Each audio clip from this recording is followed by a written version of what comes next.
Alfredo Jalife, experto en geopolítica, que está con nosotros en Negocios Televisión. ¿Qué tal, Alfredo? Muy buenas tardes. Un placer, Sergio, como siempre, a tus órdenes. Encantados de volver a tenerte por aquí en lo que decía, es un momento crítico para Ucrania, con Zelensky, que ya está hablando de concesiones territoriales, está hablando de referéndums, está hablando de elecciones. Ayer Rusia anunciaba la caída de Siversk, se habla también de fuertes avances en Zaporilla. Te quiero preguntar por esto, Alfredo, ¿estamos ante el momento más complicado para Ucrania? Sí, ya desde que cayó Pokrovsk, estaba muy cantada esta derrota consecutiva. Pero además llama la atención de que esto de concesiones territoriales, pues depende cuándo haga uno el corte de caja de que es Ucrania, porque realmente lo que está sucediendo en Ucrania es una guerra civil, pero fomentada por el grupo del expresidente Biden, Jack Sullivan, Blinken, Victoria Nuland, todo el equipo de su familia, que son neoconservadores straussianos y que buscaban la balcanización de Rusia. Yo hasta veo que Rusia ha aguantado mucho, porque si te das cuenta, la expansión de la OTAN, había hecho una promesa no escrita, que eso fue un grave error. Hoy Rusia está pagando los dos graves errores, tanto de Gorbachev como de Yeltsin, de no haber tenido algún escrito firme en relación a la expansión de la OTAN, que verbalmente sí se dio. El mismo ex canciller alemán Helmut Kohl lo reconoce, James Baker, el tercero de Texas, también lo reconoció. Bueno, pero hoy estamos, por eso te digo yo, depende del corte de caja. Si yo me voy a los inicios en el siglo IX después de Cristo, pues Kiev Rus es lo mismo. Y es más, si vamos bien la situación étnica y religiosa de Ucrania hoy en día, y podemos decirlo desde el golpe de Estado que da la CIA, y esto lo reconoce la misma Victoria Nuland, cuando dice, ¿te acuerdas de aquella palabra impronunciable, pero la podemos decir en inglés y que alguien la traduzca a su modo, cuando dice de Europa, fucking Europe, ¿no? Entonces, ellos tenían otra...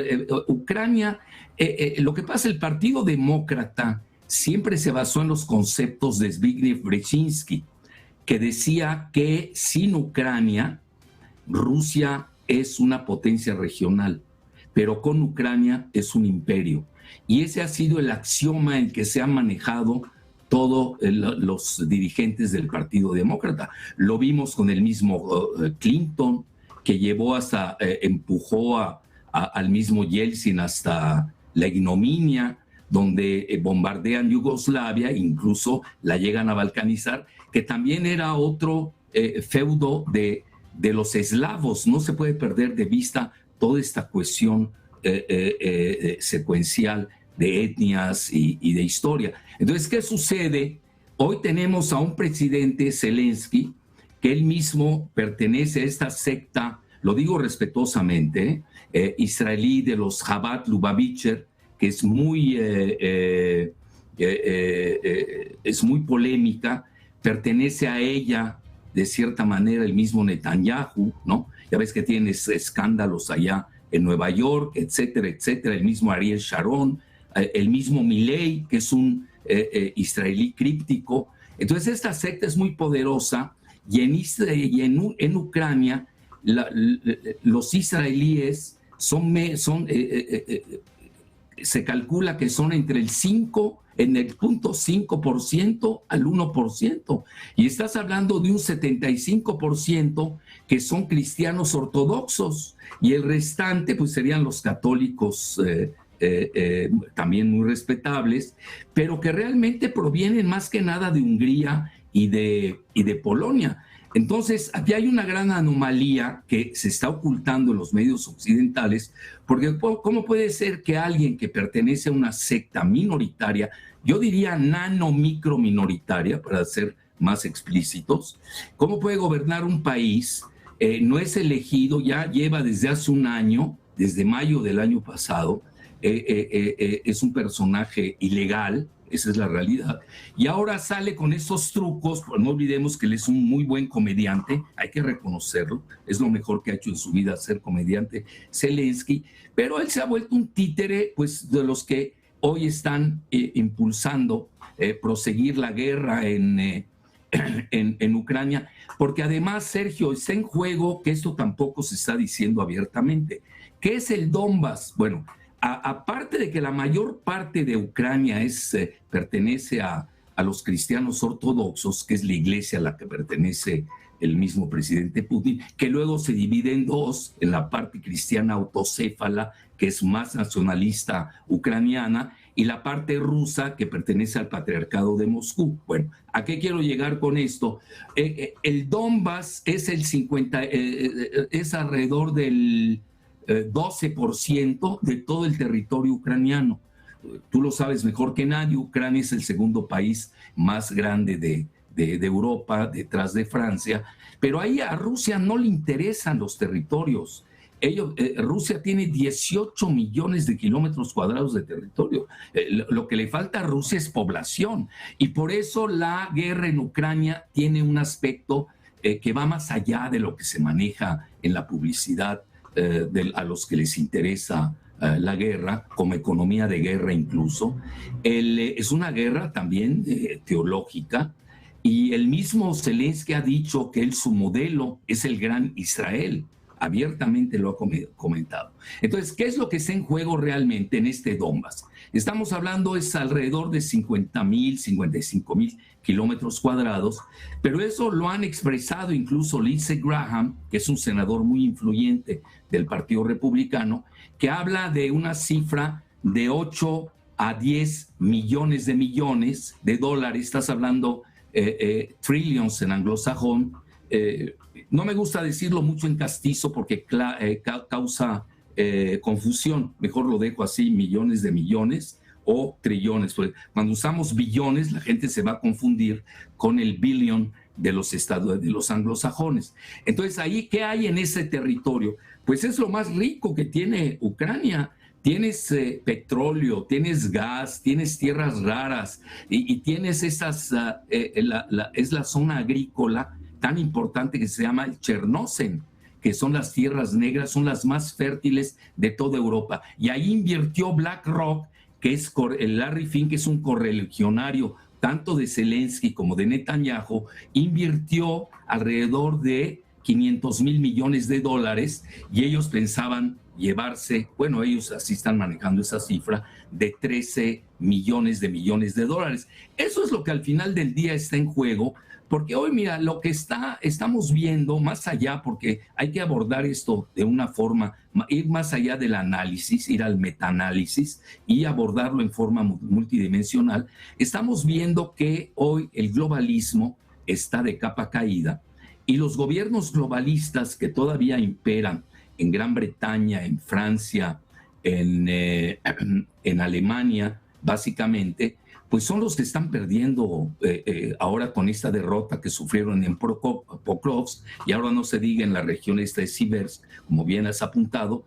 Pues hoy se le está cayendo todo su imperio financiero en un momento en que hay un gran choque, tremendo choque, y eso hay que decirlo abiertamente, entre el grupo de George Soros, la banca Rothschild, Larry Fink de BlackRock y Bloomberg, frente al grupo el presidente Trump en Estados Unidos. Ese es, a mi juicio, donde pudiéramos epitomizar lo que está sucediendo ahí, y más aún de cara, primero, a un plan de paz que es inviable, que va a ser muy difícil que acepte Rusia, aunque esté muy maquillado y edulcorado el nuevo plan de paz, y segundo, estamos viendo que ya también, pues es la famosa estrategia, este documento que sacudió al planeta entero en términos tectónicos de geopolítica, la estrategia de seguridad nacional, donde abiertamente Estados Unidos con Trump pone en primer lugar tener una estabilidad estratégica con Rusia, es decir, por lo menos no vamos a tener una tercera guerra mundial nuclear. al menos mientras Trump sea presidente en Estados Unidos, porque también están buscando defenestrarlo. Ya ves, hoy sale en forma masiva las fotos, el Partido Demócrata lo saca, que el Partido Demócrata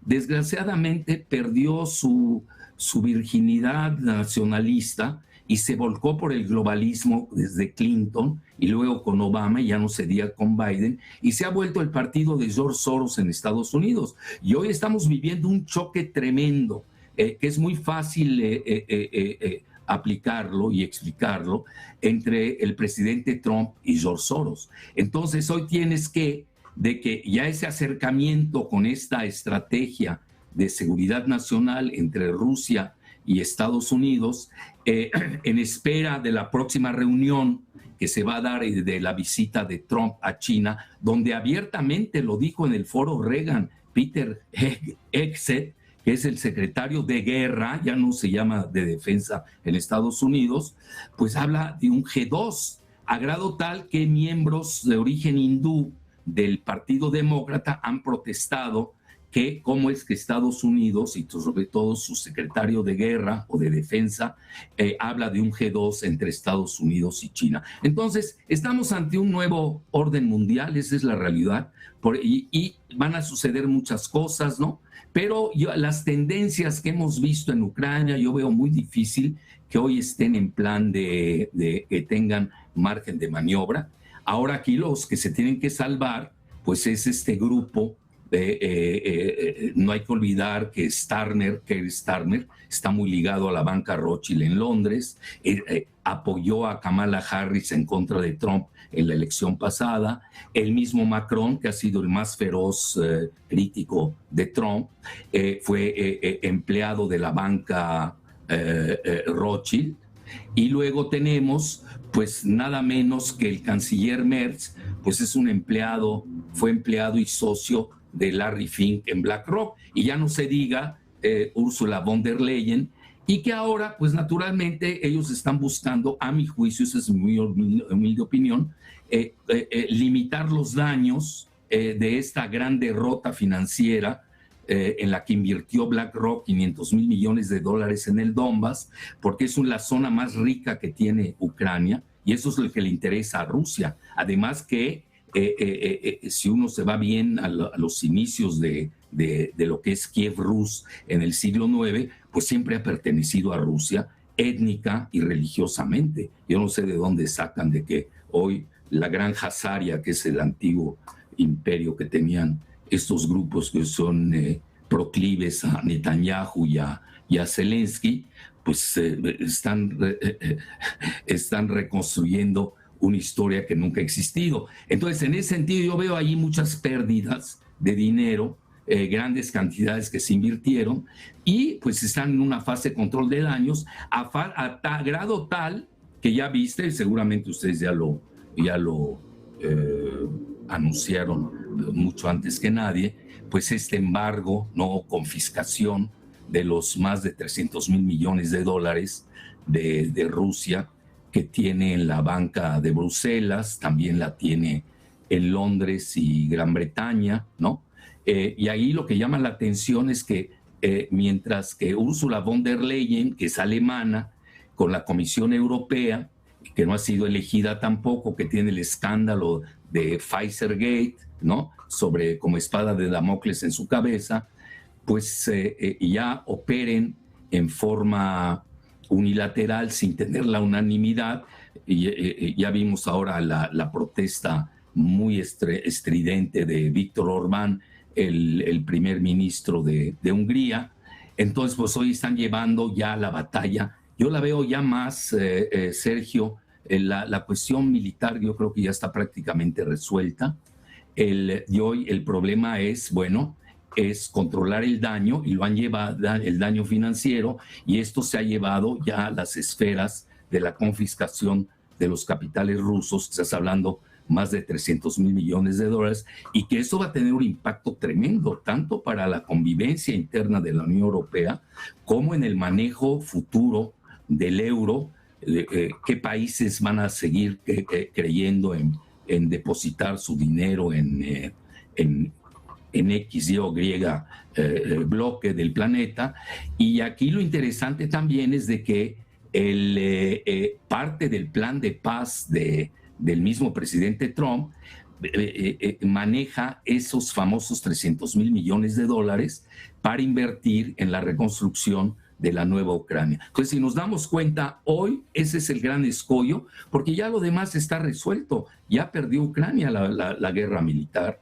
Zelensky es un presidente ilegal, ya llama referéndum, que obviamente es una trampa porque nadie va a aceptar que si les preguntas, oye, ¿quieres que se lleven el Donbass o el territorio? Pues depende de dónde vas a hacer el referéndum, ¿no? Y en qué circunstancias, pero al menos el mismo Kiev Independent, que es muy ligado a Estados Unidos, y al mismo Zelensky, manejan que hoy la aceptación de Zelensky está muy por debajo del 25%, pues muy similar a la pésima aceptación que tiene Starmer en Gran Bretaña, a Macron en Francia y a Merz en Alemania.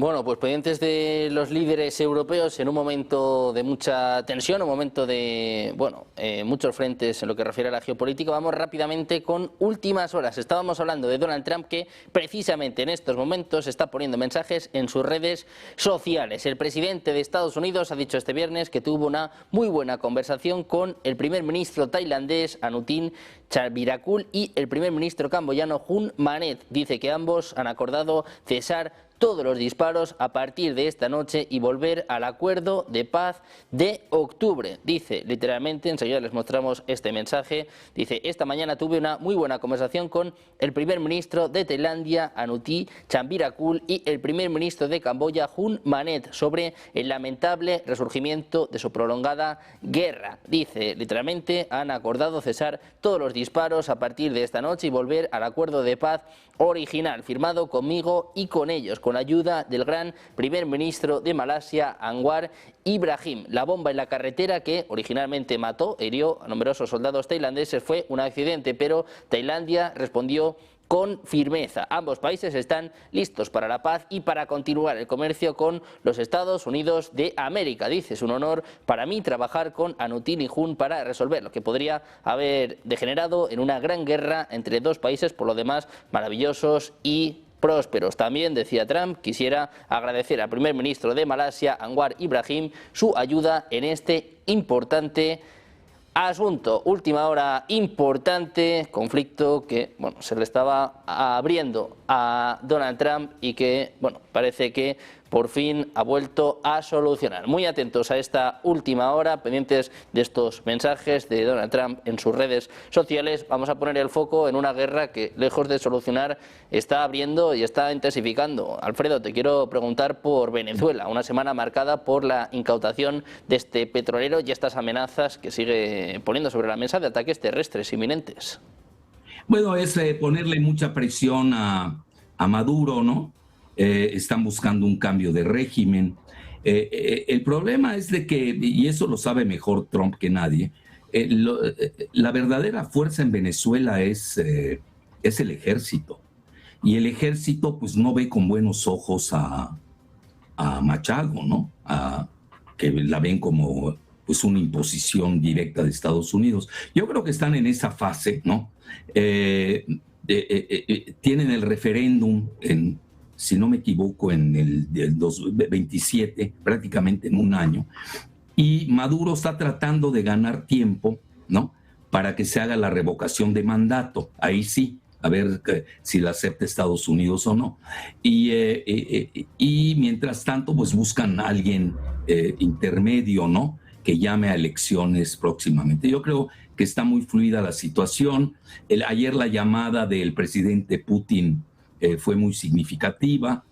No creo que ni Rusia ni China intervengan directamente. Yo creo que hasta al contrario, buscan hasta que se empantane el mismo Estados Unidos en un Vietnam venezolano.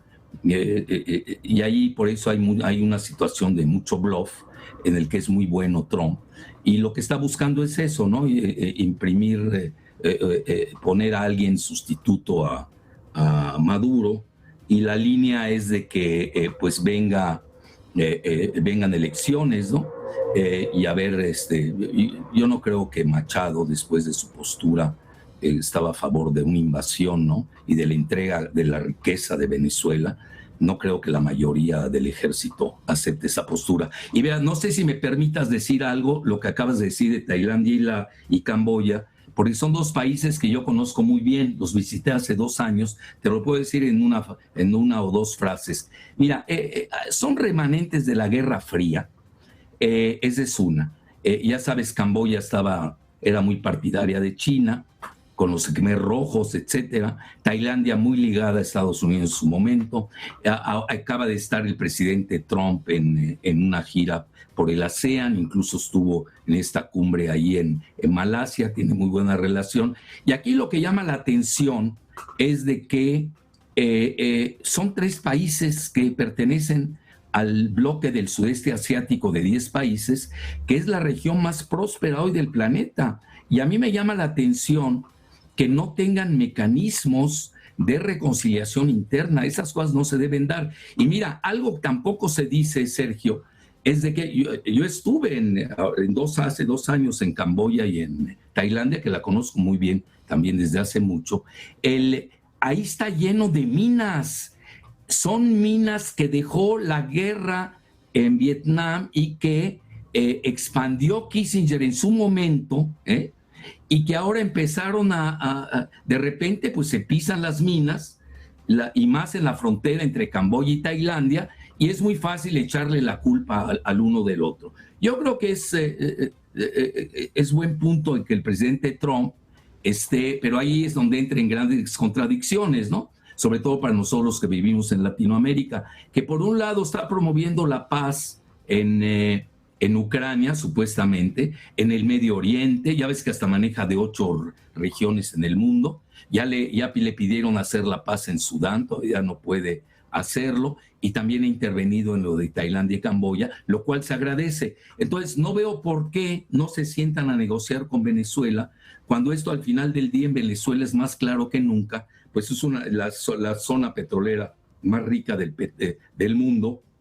que tiene, cuando se suman las reservas convencionales y no convencionales, y más que nada, que ahora ya viste, está en la estratosfera el precio del oro y la plata, que tiene una gran reserva de oro.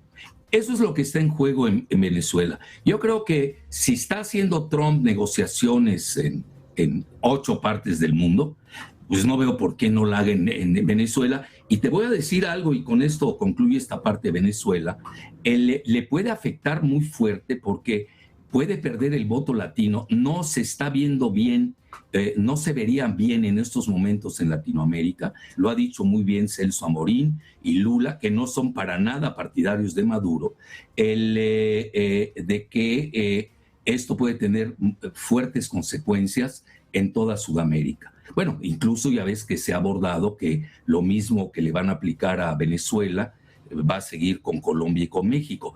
Pero ahí yo creo que el presidente Trump o está blofeando o está perdiendo de vista de que tiene elecciones intermedias el año entrante, cuando el voto latino le favoreció en las elecciones anteriores, y ya ves, se está moviendo el espectro o el fantasma de Epstein para defenestrarlo abiertamente. Bueno, pues un momento desde luego complicado para Venezuela, con un Maduro que sigue ganando tiempo y que sigue aguantando el tipo ante estas amenazas de Donald Trump. Alfredo, como siempre, un placer tenerte por aquí. Encantado, muchísimas gracias, Sergio, por estar a la con nosotros. orden. Un placer, un abrazo, muy buen día.